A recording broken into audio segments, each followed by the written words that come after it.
What's up, guys? Today I'm going to talk about how to handle high volume workouts. So let's get straight into it. First of all, you need to master your mind before approaching this type of training because it is very brutal and it will test your limits. It'll push you to a whole new level where maximum concentration is required and pain is truly immense. You're pushing through every rep, every set, and the burn is unbelievable. And when you couple that with shorter rest intervals and you're just doing this for a long period of time, it can be quite stressful on recovery and on the mind. So you need to conquer that first. Before you approach the gym, you gotta be like, okay, I'm ready to fuck shit up.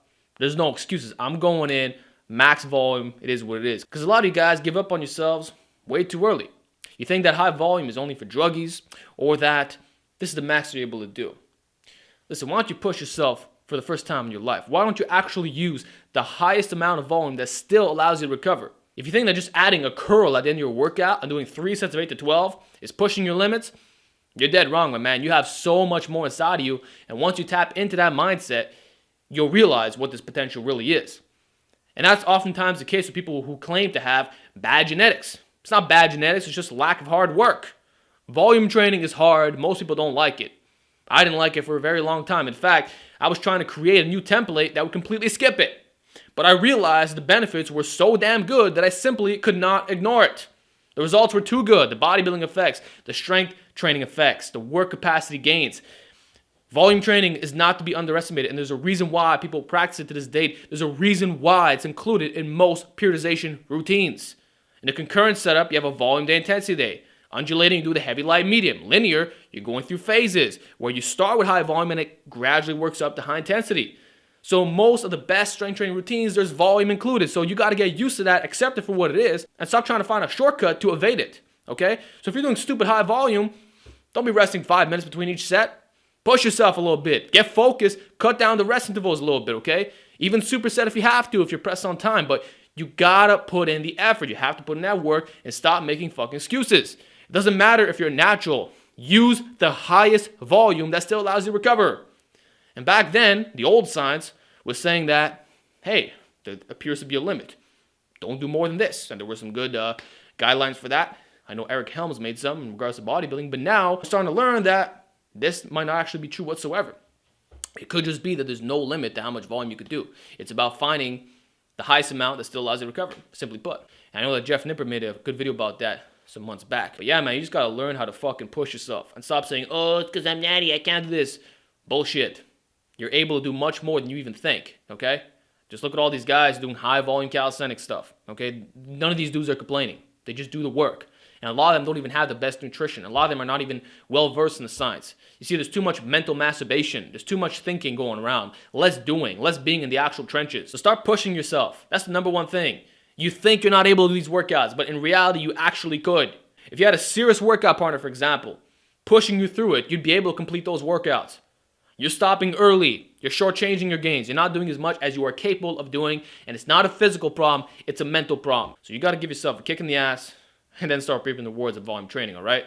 Trust me, you got more inside of you to give. Another good tip I have for you guys is to start doing some full body workouts, okay? Doesn't have to be forever. Doesn't have to be for your entire training career. Okay, you can go back to your upper lower, your push pull, whatever the fuck you're doing. All I'm gonna say is that you should at least experiment with it because based off my experience, you get very fit doing this type of training because the entire body has to recover together and you're doing a bunch of demanding compound movements in one workout. You're exhausted by the time you're done for the most part. You can handle a high volume full body workout, especially with squats included. You can handle anything for the most part. Okay, like a little bicep and tricep volume day is not going to phase you. Like I had some guys tell me, Alex, how the fuck are you able to recover from that bro-tastic workout? How are you able to complete that? Wouldn't you be dead? It's like, dude, have you seen my high volume full body workouts? Those are infinitely more brutal. It's a joke by comparison, real talk. So full body workouts will get you very, very, very fit. I cannot recommend them enough. Whole bodies work together, especially with volume. And especially if you're cutting back the rest intervals too. It's truly a brutal thing. And check your ego, man. When you're doing volume training, it's not about going stupid heavy. The only time you're going heavy is if you're doing a 5x5, okay? Or if you're doing a dynamic effort and you're at the end of your wave, maybe 60%. For the most part, you're maybe at 65, 75%. And then for the other accessories, you're even lower than that. So you don't have to go stupid heavy, okay? This is bodybuilding. Treat volume training as it should be. Get that burn in, induce progressive overload, obviously.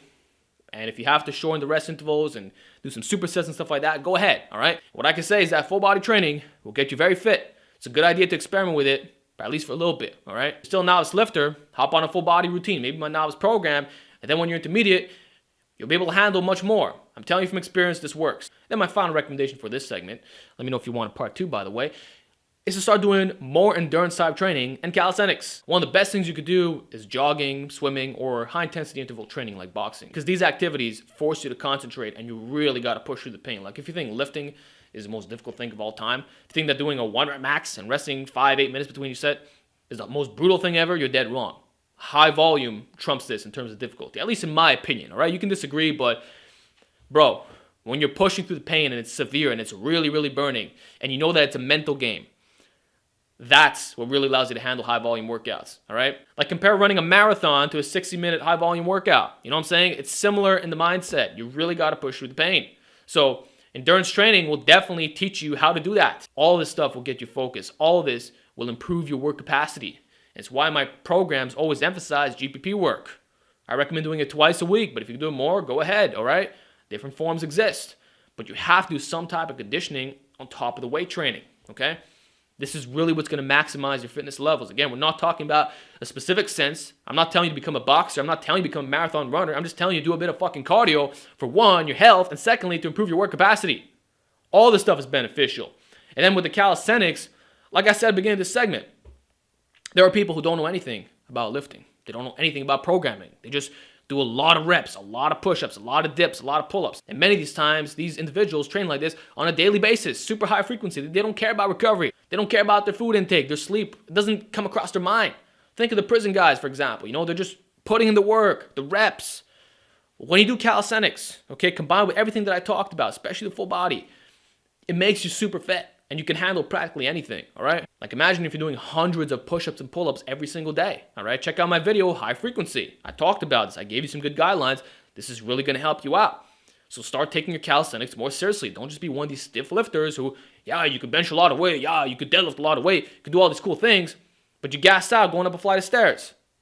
You gas out doing a basic set of push-ups. You can't even do pull-ups for the most part. You can't do basic bodyweight moves that everyone should be able to do, in my opinion, okay? Calisthenics shouldn't be super difficult for lifters. That's crazy to me. And I don't want to hear the excuse that, oh, I'm tall or, oh, I have too much weight. If you're overweight, you got to cut back, first of all. And if you're tall, it doesn't matter, man. There are 6'5" calisthenics athletes, okay? It's about being the best version of you. Yeah, you'll probably not be a gymnast. Let's be realistic about that. Just like I probably won't be an elite level strongman. I'm a short motherfucker. But you can still be the best version of you. Calisthenics will help you realize your potential and it's going to strengthen your mind. It'll teach you how to really, really push it, okay? So high volume calisthenics and endurance training, I recommend both these things to get you fit, and that'll really help you handle full body workouts. So like I said at the beginning of this video, you guys have so much potential, it's unbelievable, okay? And if you would actually understand that, if you would look inside yourself and really push yourself, hard work, for real, some real hard work, you'd be able to handle most forms of training, okay? Even as a natural, you don't have to worry about this. So once you conquer your mindset and you try a little bit of techniques that I talked about today, I think you'll have much better workouts. You'll start to benefit from volume training as well, all right? So that's just some basic advice. I hope that it gave you some inspiration. I hope that you learned some things as well. And give me your feedback down below. What tips do you have for guys who are struggling with volume training? Let's hear it, and I'll see you next time.